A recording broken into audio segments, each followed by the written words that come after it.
Good morning. We're up on the roof of the original part of the house, and today's project is to frame the roof overhangs that we're adding to this roof. All of the new roofs were doing about an 18-inch overhang on the eaves and about 15 to 16 inches on the rig. So the gable end will get about a 16-inch overhang. We started that by extending the ridge beam out beyond the front of the house. We added a ridge beam actually under the ridge board in this section so that we can vault the ceiling inside. So that ridge beam extends through the wall, and we trim that to the length of the overhang and attached a 2x10 barge rafter to that, and then temporarily supported that down at the bottom.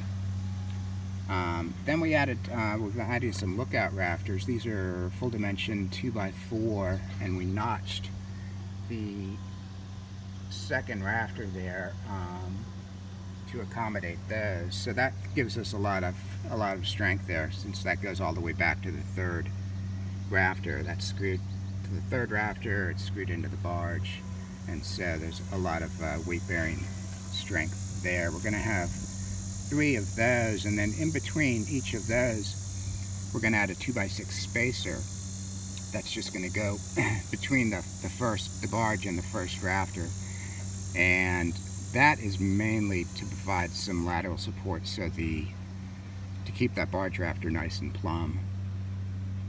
So in order to merge the old into the new, we cut the 1x6 sheathing on the old roof back to what was the second rafter and will be the third rafter, and we split that rafter so we'll have bearing support for both the old and the new.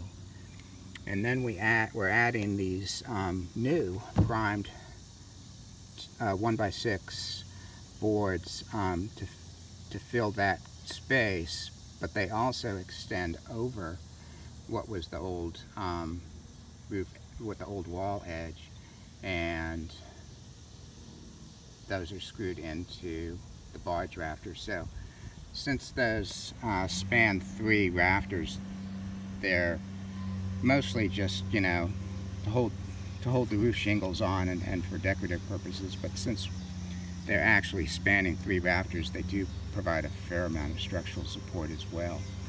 And then on top of all that, we're adding 1/2-inch plywood. So the plywood will basically tie everything together. That'll be attached with 2.5-inch structural screws, so that will provide a real strong monolithic system, and we shouldn't have any sag on the roof line.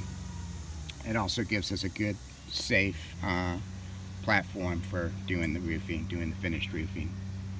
So that's where we are with this stuff, and once we get all this finish this framing, get the sheathing and the plywood on, then we will be ready to finish up this section of the roof, because we've got the rest of it sheathed already.